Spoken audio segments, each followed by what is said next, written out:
Trazos de compás, primera parte.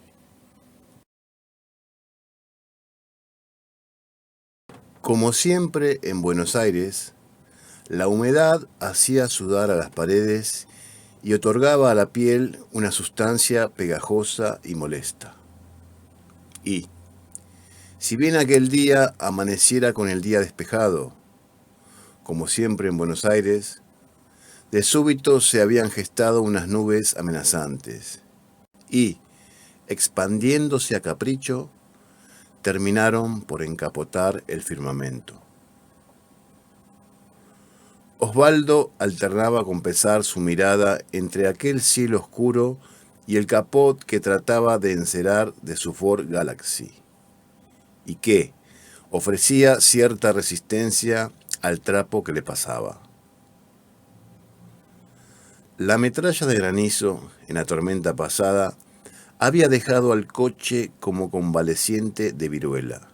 No me hubiera arriesgado a lavar el auto si no hubiera visto el cielo tan despejado como estaba tras la primera ronda de mates, pensó. Al borde de sus pies, la manguera mal cerrada seguía inundando la vereda y, un poco más allá y junto a la puerta de la casa, la rubia yacía tumbada sobre el suelo con el hocico apuntando a la piedrita que nadie le tiraba. La quietud de la vereda de enfrente sucumbió entre los chirridos de la persiana que Néstor abrió para ver de dónde provenía ese continuo fluir de agua. ¿Cómo se nota que no tenés que pagar el agua?, pensó Néstor, alejándose de la ventana con la intención de salir a la calle. Osvaldo, que ya había sentido crujir la persiana, maldijo cuando sintió que abrían la puerta de la casa de Néstor. Y, aunque esperaba ver a Matilde, su mujer, al verlo a él no sintió menos fastidio, pues sabía que aquel hombre solo salía de su casa porque estaba aburrido. ¡Hey! Buenas. ¿Lavando el auto?, preguntó Néstor. No, acá ando, viendo si regándolo se me vuelve más moderno, pensó Osvaldo. Luego dijo, sí, bueno, para ir mañana al aeropuerto, ya sabés. Ah, fingió recordar Néstor lo que tenía bien presente. Sí, me olvidaba que mañana llega. En aquel momento llegó desde la esquina un alboroto causado por una contienda perruna. Dos perros vagabundos osaron pasar por aquel barrio que no era el suyo. Pero el negro, un perro sin raza ni hogar, pero que solía ser alimentado por todo el barrio, se dispuso a hacerles pagar caro a aquellos invasores la violación de territorio. Sin embargo, aquellos perros resultaron fieros como lobos, y no tardaron en reducir al negro y dejarlo maltrecho en el suelo con las patas en alto en señal de sumisión.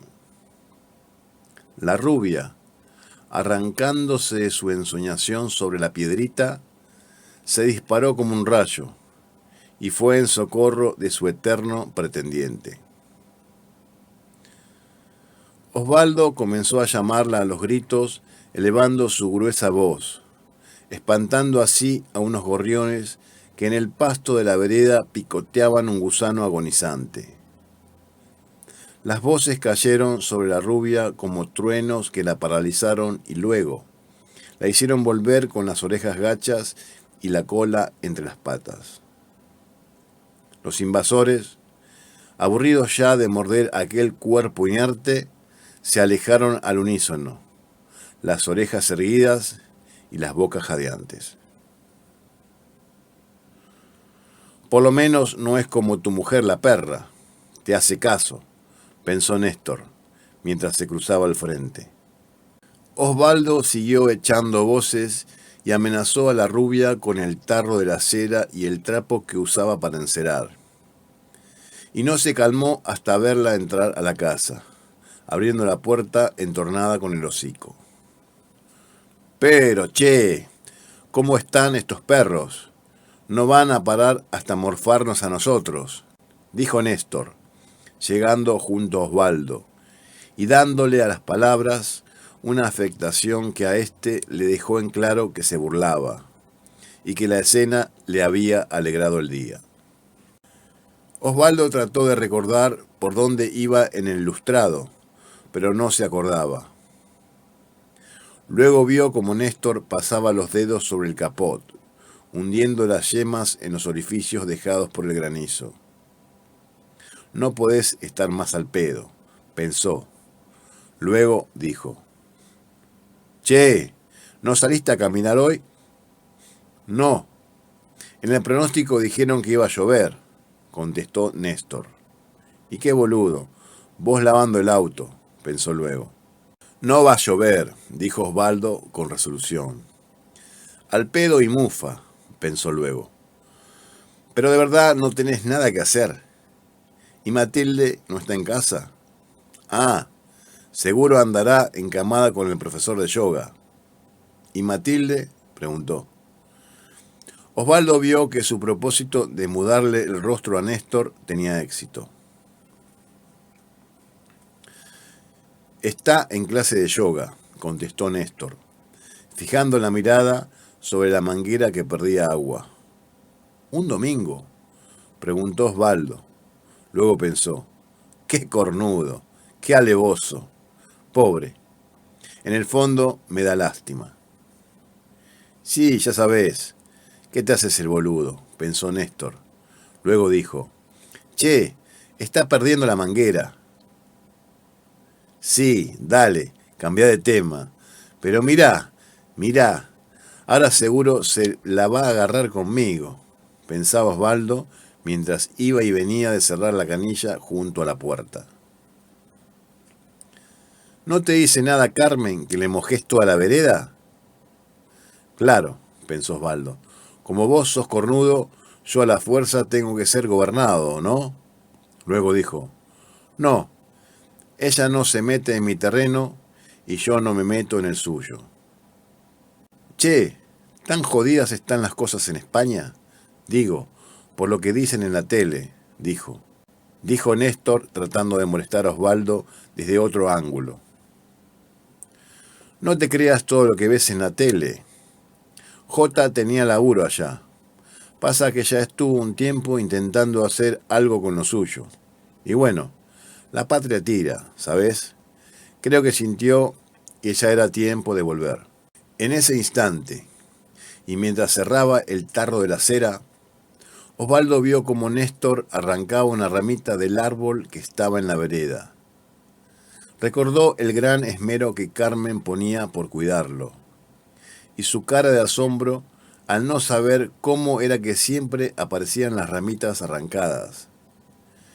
Él nunca le había contado que era Néstor quien las arrancaba. Las arrancaba para llevarlas en la boca y masticarlas a su parecer estúpidamente. Pero Osvaldo no quería decirle a Néstor que no hiciera aquello, pues si lo hacía, le daba pie a que se burlara de él tomándolo por un gobernado. Estrujó con fuerza el trapo y dijo, «No sabés la alegría que tengo de que vuelva Jota. Un hijo es un hijo, y al tenerlo tan lejos, es casi como si se hubiera muerto». En aquel momento, la ramita que Néstor llevaba de un lado a otro en la boca tocó con una punta el nervio de una de las muelas que tenía cariadas. No pudo evitar que se le frunciera el rostro, pero, siendo el mal estado de su boca un tema que por nada del mundo quería hablar con Osvaldo, bajó la mirada y fingió comprobar con el pie si la manguera estaba bien cerrada. Osvaldo se arrepintió de haber dicho lo que dijo y atribuyó el cambio abrupto en la cara de Néstor a algún recuerdo en relación a la desgracia que Carmen pensaba había caído sobre ellos. Hacía poco más de un mes, Carmen le había contado a Osvaldo que Néstor y Matilde no habían podido tener hijos por un problema que ella tenía en el útero. Carmen llegó a la conclusión por unas conversaciones que había tenido con Matilde, y en las que, aunque ella no se lo había dicho directamente, había intuido que existía tal problema en su órgano reproductor. Osvaldo se sentía cada vez peor según veía como Néstor miraba a un lado y luego a otro, tratando de apaciguar los pinchazos que le daba la carie. Por lo que le dijo: ¿querés venir a tomar unos mates? Ya terminé con el auto. Ahora te sentís culpable por haberme tratado de cornudo. Lo único que me falta, tirarle a esta muela hecha mierda agua caliente, pensó Néstor. Luego dijo: no, no te hagas problemas por mí. Me voy para adentro, a ver qué pasan en la tele. ¿Ves, boludo? La cagaste, pensó Osvaldo. Luego dijo: dale, si cambiás de opinión, venite para casa que Carmen compró tortitas blancas. Dale, chao, chao. Osvaldo dejó el tarro de la cera y el trapo dentro del coche. Lo cerró. Alzó la mirada para ver cómo entraba Néstor en su casa y de lo triste que estaba, renunció a enroscar la manguera como siempre hacía, por lo que de una patada la metió por la puerta del pasillo. Luego abrió de un manotazo la puerta principal, sorprendiéndose de que ofreciera resistencia. Aquello lo enfureció, por lo que abrió y cerró con fuerza la puerta, buscando cuál era el motivo que no la dejaba moverse como de costumbre. Al llevarla y traerla, pudo escuchar cómo algo bajo la madera crujía contra el suelo según la movía. Se agachó y descubrió el motivo: la piedrita de la rubia. Introdujo los dedos y la sacó de allí, viendo cómo había arañado el suelo. «Mierda», pensó. Luego buscó con la mirada a la rubia, a la que encontró subida al sofá doble, mirando por la ventana, aunque, al decir aquello, se había vuelto hacia él, con las orejas bajas, la mirada ya de por sí tristona exagerada, sabiendo o intuyendo que Osvaldo decía aquello por algo que ella había hecho. Osvaldo intentó borrar los rayones que la piedra había dejado en el suelo, pero todo fue inútil. Perdiendo ya del todo la paciencia, le arrojó lo que le quedaba de la piedrita con toda la intención de pegarle. Pero la piedrita, o lo que quedaba de ella, fue a impactar en una de las patas de la mesa, y la rubia, no pudiendo evitar rendirse a su eterna obsesión, se lanzó en loca carrera en su búsqueda. «¡Deja eso!», tronó Osvaldo, al tiempo que se sacaba una de sus zapatillas para castigar a la rubia. «¿Qué pasa?», preguntó Carmen desde la cocina, consiguiendo que aquellas palabras cayeran sobre Osvaldo como truenos, apaciguándolo. «No, nada, esta perra que anda jodiendo siempre con la piedrita», dijo Osvaldo, volviéndose a poner la zapatilla. Luego pensó: «Te salvás por ahora, pero ya te engancharé». El piso, arreglar el piso para que no se note, para que no lo vea Carmen. Con cera de auto tal vez, cuando ella mira la novela.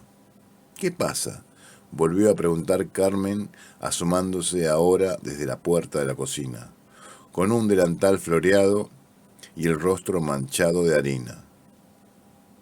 «¿No compraste aceitunas rellenas?», preguntó Carmen. Una vez ambos estuvieron en la cocina, según sus deseos, de ver que no faltara nada. «Sí, sí que compré. Están en la heladera», contestó Osvaldo. «Esas no son aceitunas rellenas». «¿Me habías dicho rellenas?». «Sí, rellenas».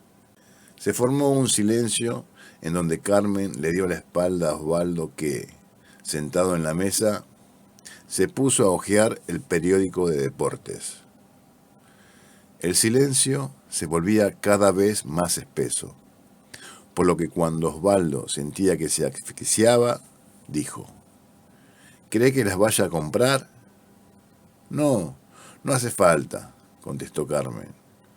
Pasa que como viene Jota y a él le gustaban las pizzas que yo le hacía con aceitunas rellenas, quería que comiera las mismas pizzas que comía cuando él vivía acá.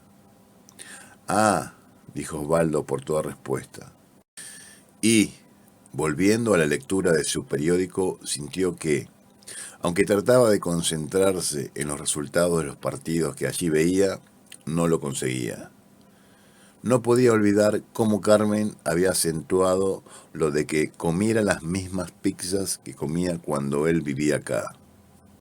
Pasó un rato más, y viendo que no podía atender a nada de cuanto en el periódico había impreso, se puso a observar a Carmen por sobre las hojas que aún sostenía ante su rostro. Estaba atareada, como él ya sabía, en la preparación de las pizzas que haría en la fiesta de bienvenida de Jota. Insistió en amasarlas ella misma, rechazando con asco la posibilidad de comprar prepizzas en el supermercado. Estaba cambiada, alterada. No quedaban dudas de que su nerviosismo era a causa de la llegada de Jota, pero la veía también como preocupada por la preparación, como si pudiera ocurrir que Jota, al encontrar algo que no fuera de su agrado en el banquete de bienvenida, se decidiera al poco tiempo de haber llegado a irse otra vez. ¿Estás bien?, preguntó Osvaldo. ¿Yo? Sí. ¿Por qué?, respondió Carmen, dándose fugazmente la vuelta y volviendo a mirar lo que hacía, como si solo se hubiera girado al escuchar una puerta cerrándose. Hubo un nuevo silencio. Carmen volvió a mirar a Osvaldo, quien la miraba ahora fijamente con el periódico sobre las rodillas. Pasa que esta humedad me mata, agregó.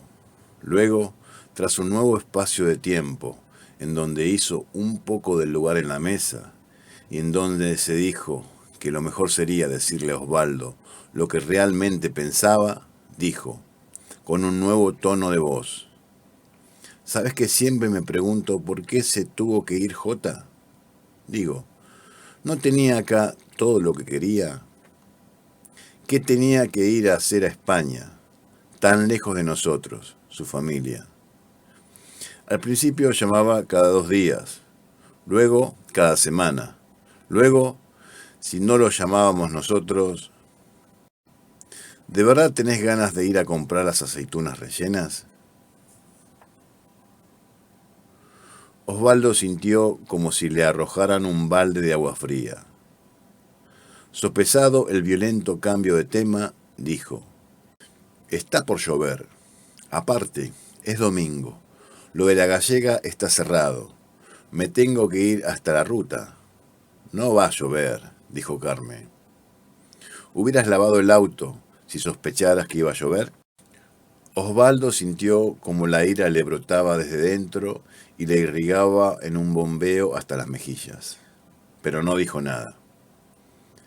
Carmen volvió a hacer lo que estaba haciendo: untar los moldes con manteca para que la masa no se pegara. Además, la manteca le daba un gusto especial a la masa y a la pizza, pensó Carmen, como le gustaba a Jota. Osvaldo no podía verle la cara a Carmen, pero sabía que ella estaba molesta, pues él no le había contestado. No le había dicho si iría o no a comprar las aceitunas rellenas para Jota. Pero en la forma en que untaba la manteca en los moldes, cómo se restregaba las manos en el delantal y, hasta en cómo se apartaba su cabello, ya entrado en canas, manifestaba que estaba molesta y además molesta con él, pues consideraba que negándose a ir a comprar las aceitunas rellenas, estaba echándole a perder todo su plan del banquete para Jota, su plan de que él comiera las mismas pizzas que comía cuando vivía acá. Ella creía que era absolutamente necesario que Jota encontrara todo como cuando él vivía acá, y él, Osvaldo, se lo estaba impidiendo. Bueno, voy de una escapada hasta la ruta a comprarlas, dijo Osvaldo. Carmen se giró con el rostro iluminado, como si alguien hubiera abierto la ventana que hasta entonces no dejaba entrar la luz de una mañana. Se le acercó al tiempo que se restregaba las manos en el delantal. Luego dijo: «Dame un beso». Tras abandonar la cocina, Osvaldo sintió aquella inquietud que habitaba en sus tripas un poco más acentuada, por lo que se dijo que lo mejor sería ir al baño antes de acercarse a la ruta en búsqueda de las aceitunas. Como aún tenía el periódico de los deportes en la mano, le alegró la posibilidad de hojearlo con tranquilidad en la soledad del baño. ¿Dónde iba a estar mejor que en casa?, pensaba Carmen en la cocina, mientras encendía el horno. Tan lejos. ¿Para qué? 13 horas de vuelo, comida de avión. 13 horas en donde el avión con nada se tiene que cruzar, como a 1000 kilómetros por hora. ¿Por qué no podía haberse ocupado de sus asuntos acá? Acá tenía a su familia, a sus amigos, a la novia. Tenía a la rubia y a un país que luchaba por salir adelante. Introdujo uno a uno los moldes con la masa y luego cerró la puerta del horno. Uno desea lo mejor para ellos, pero si ellos se van, una se queda como si le faltara algo, como si le hubieran sacado un órgano. Está bien que es la vida misma, que es como con los pajaritos que crecen y quieren abandonar el nido. Se sentó en la mesa, pues sentía cansancio en las piernas y en el brazo izquierdo por amasar. Aceitunas rellenas, gancia, tortitas blancas, vigilantes con dulce de leche, Coca-Cola, servilletas, manteles floreados. No tenía acá todo lo que necesitaba. Y si uno no lo llamaba. En el salón, la rubia volvía a subirse al sofá para mirar por la ventana, por lo que pudo, por fin, pese a que le dificultaba la visión el mosquitero, ver al negro en la esquina. Le notó la oreja izquierda plegada como si saludara, el rostro sucio por lo que podía ser barro o sangre. Y tras verlo mirar en una y otra dirección, lo vio tumbarse en el suelo y lamerse las heridas de la pata. Luego lo vio alejarse en la dirección de la iglesia con una cojera que no le recordaba. La rubia suspiró, con esos suspiros que quienes la oían le atribuían pesares humanos, y, cuando se volvía para agarrar la piedrita que estaba a sus patas, en el sofá, escuchó que algo se revolvía en el pasto de la vereda.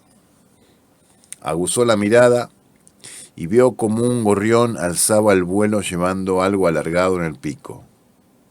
De tan oscuro que estaba, parecía ya de noche. Ya sacaba de allí la vista cuando sintió otro movimiento, no lejos de donde el gorrión había levantado vuelo. Pero esta vez no vio nada, y luego se escuchó otro más, a menos de 1 metro del primero, siempre sobre el pasto. ¿Qué pasaba?, parecía pensar la rubia.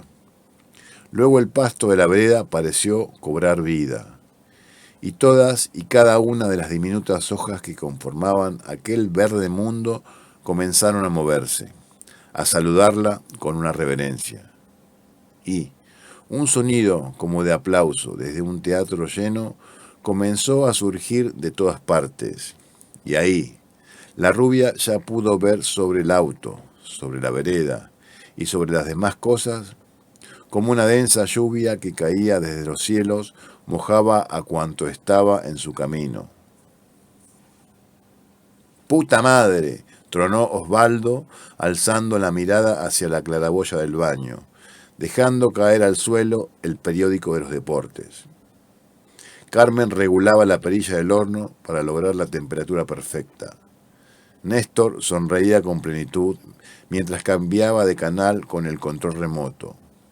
Matilde, en la casa del profesor de yoga, cambiaba una vez más la yerba del mate.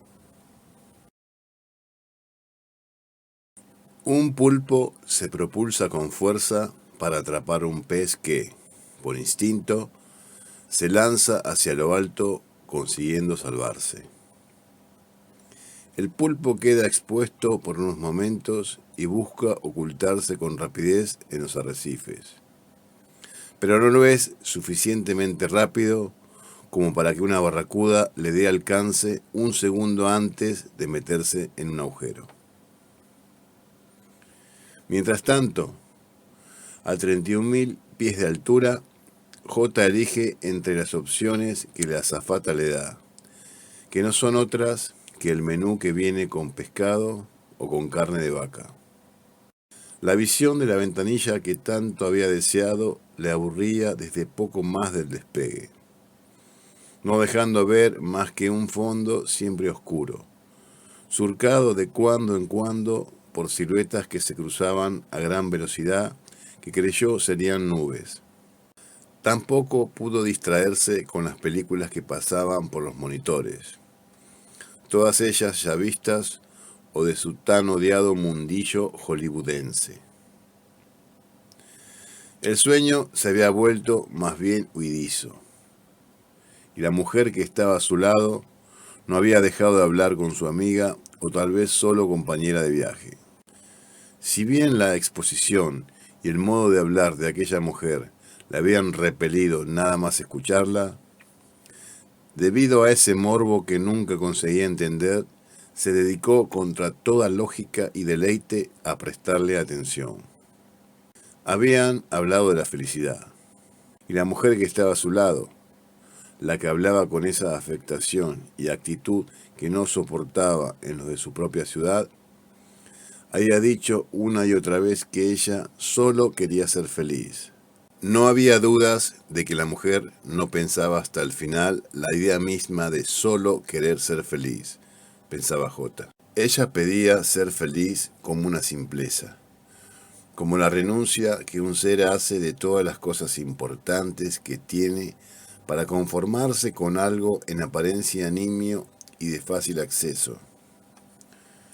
Creía en la idea de felicidad como un manto que uno se echa para no dejar ya de sonreír, de sentirse bien, de levantarse por las mañanas con enormes energías para hacer lo que fuere, de abrazar a cuanta persona se cruza en el camino y de ayudar de forma desinteresada a quien lo necesita. Creer en que uno podía echarse encima tal manto como las aureolas que los retratos de los ángeles llevaban en las catedrales era una estupidez. Pero encima, pensaba J, creer que desear tal estado es desear lo más simple, era una estupidez aún mayor. Pero ella hablaba y afirmaba con resolución aquellas palabras que no eran por ella comprendidas o analizadas hasta el final. Luego J pensó también, mientras la azafata le retiraba la bandeja con los restos de la cena, que en las diferentes personas existen diferentes tipos de entendimiento como si fueran los niveles o plantas de un edificio. Uno no sabe en qué nivel se encuentra, y aunque puede convertirse en un maestro en el nivel que ocupa, siempre estará por debajo de las razones más simples del nivel inmediatamente superior. Una vez entendido hasta el último asunto del nivel en que uno se encuentra, se debe intentar acceder al nivel superior, aunque al comienzo solo se entienda fugazmente en qué consiste su estructura, consideraba J, mientras veía cómo la azafata recogía los restos de la cena de la mujer que estaba a su lado, la que no había comido en realidad nada de su pescado, pero que, sin embargo, lo había destrozado por completo en el plato, buscando algo que solo ella sabría.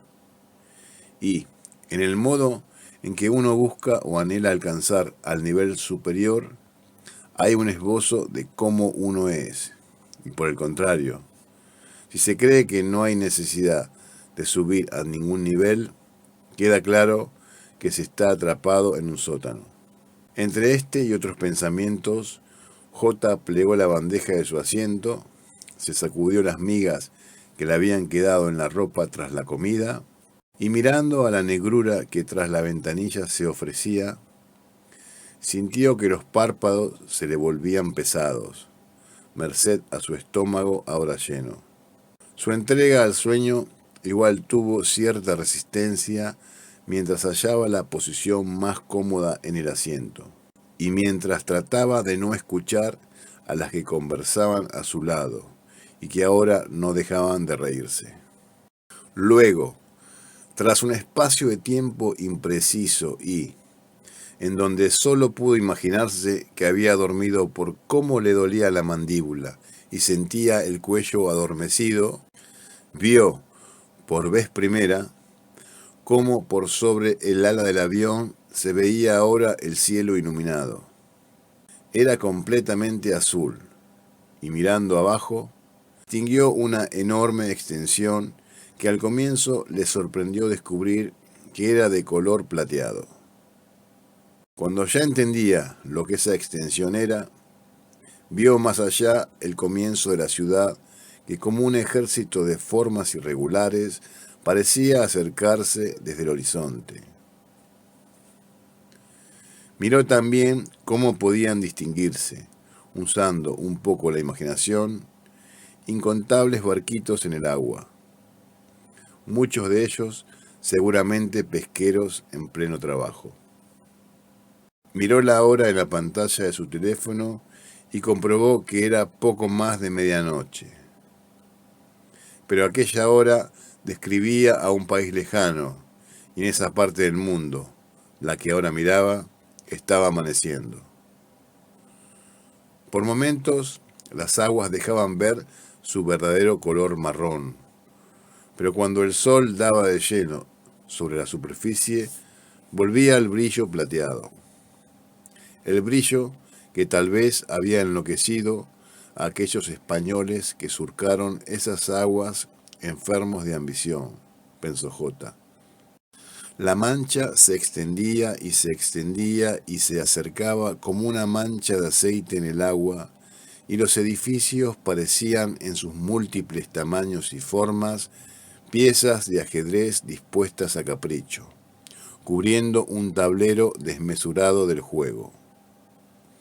Nunca, hasta ahora, pensaba J, incorporándose en su asiento, había tenido noción del tamaño real de la ciudad de Buenos Aires como hasta en ese momento, en el que luego de un período de 8 años en España, volvía al país donde había nacido.